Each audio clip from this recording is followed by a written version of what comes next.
وعده رب نه دا کړي رزق رب وې زه در کوم نو چې رزق رب در کوي نو رب تا ته څه ډیوټي حواله کړي تا ته وایي ته مې د دین دپاره رالیږلی دنیا کې ستا مقصد څه دی دکانداری زمینداری نوکری وکړه خو د ضرورت تر حده پورې دا ضرورت دی د زندګۍ مقصد نه دی تا ټوله زندګي په ضرورت کې تېره کړه مقصد له دې څه وکړل یاره به زه یوازې یم او کور مې ګڼ دی 5 بچي مې دي په یوازې یې نشم ساتلی نو دا یو بچی مې دی دی به راسره دوکان کې که زه درته ووایم موږ 6 وروڼه یو او 5 خویندې او ټول د مدرسې نه فارغه یو ټول د مدرسې تربیت یافته یو خپل والد صاحب موږ ټول مدرسه کې داخل کړي زه پکې کشر یم زما نه یو کشر دی هغه هم په مدرسه کې درس کوي زموږ والد صاحب هم د یو جومات امام دی او امام هغه به دومره بچي څنګه ساتي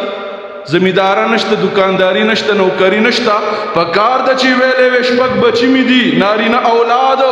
یو به ځان سره چې کوم دی نو چېرته کې بار به اولېږم نو دا کور خو به چلی که نه زه خو د مدرسې طالب یم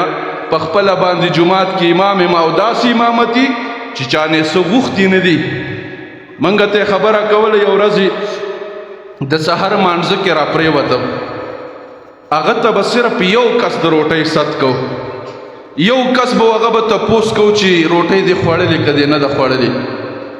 3 ورځې د هغه کور چېرته رشته دارو کې مړی شوي 3 ورځې دي هلته تېرې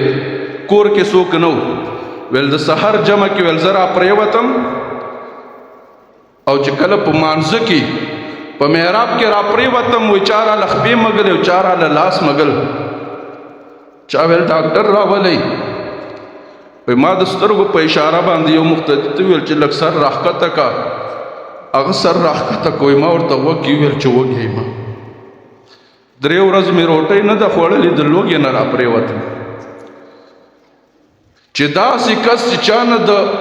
خوراک دپاره هم څه نه غواړي هغه له به څوک څه ورکړي هغه به بچي څه په څه شي وساتي خو چې رب یې ساتي نو رب یې داسې ساتي رزق رب وی زه ورکوما زمونږ والد صاحب چېرته نه دي ویلي چې بچیه ته پکې مزدورۍ ته وځه ځکه چې زه خو یوازې یم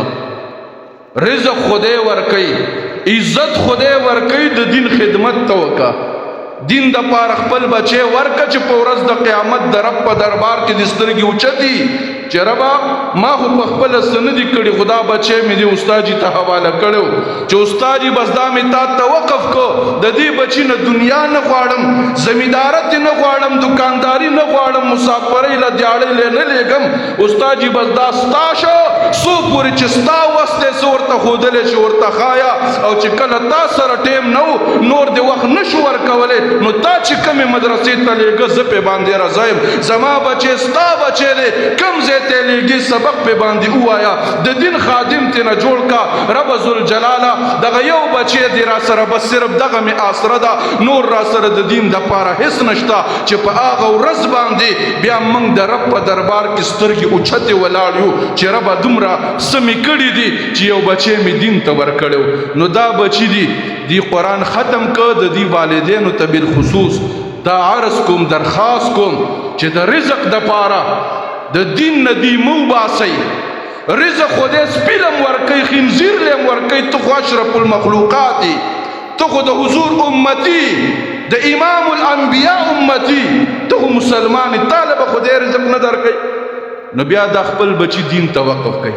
استادانو ته حواله کې ناظره وکړه حفظ په باندې وکړه حفظ نشي کوله استاد ترجمه ورته شروع کا ترجمه نشي کوله یا چې کوم دینه مثال ټیم ور سره ډېر د مدرسې ته لېګل غواړم چې پورا علم زده کی مدرسې ته ولېګ پورا علم په باندې وکړه نو رب ذوالجلال بدرتا د اخرت منازل آسان کی او د په برکت بدر ل رب ذوالجلال رزقم فراخ